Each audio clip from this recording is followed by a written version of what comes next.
you, from your previous smoothly emotional vision, ventured into a kind of sentimental vision, and you approached a very fashionable style today that might be called a new romanticism.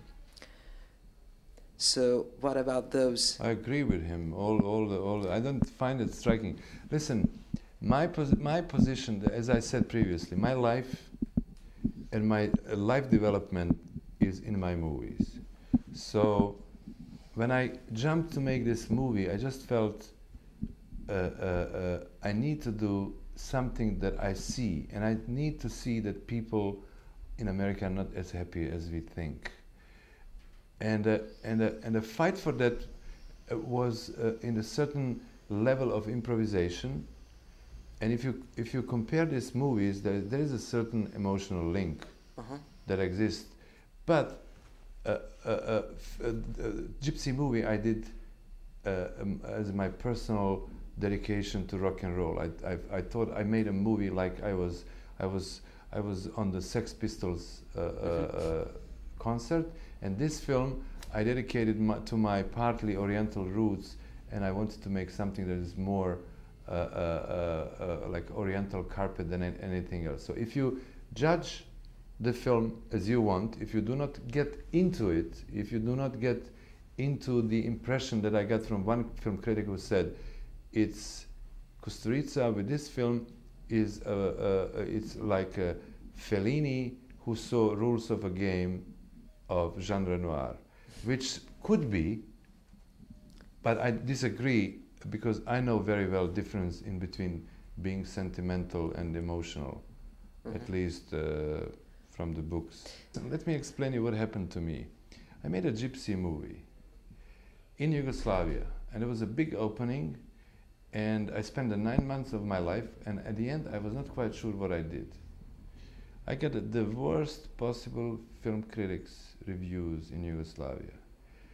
In Zagreb they were, as usual, they were against me because it's a movie about a dirty people, they want to be part of Europe.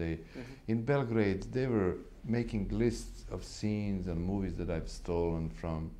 And I really started to believe that I made a big piece of shit. I said, you are finished.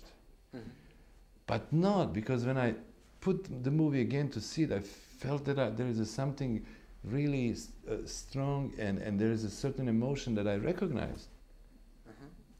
Year later, this film, which was when was that wasted, exactly? It was 87. 87. 87, 88. The film opened in Yugoslavia first. And a year later? And a year later, I met Mr. Bergman, who said to me, Emir, thank you very much for your existence. I've seen your movie. It's the most magnificent. And I just felt, okay, where I'm going, which way I'm going.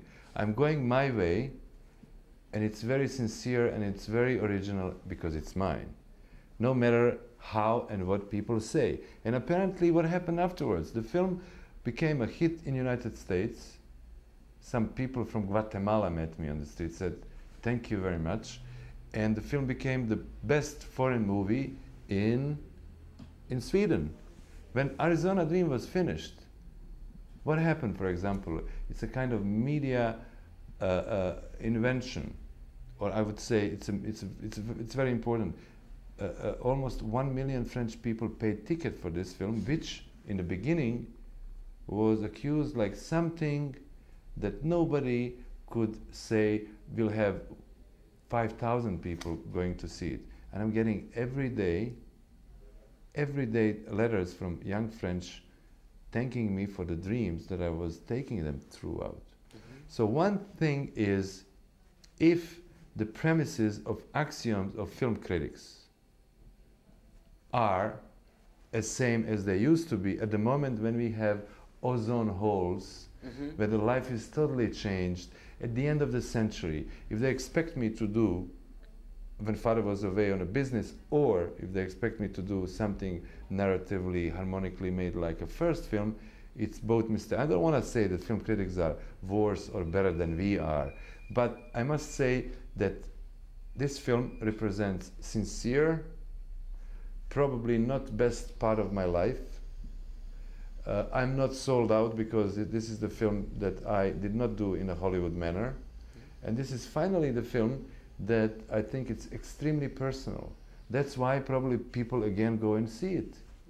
And I was extremely surprised that, for example, in Berlin, and this film works in Germany properly and well, and young people go and see. So a final answer or conclusion about this is we never know exactly what we do.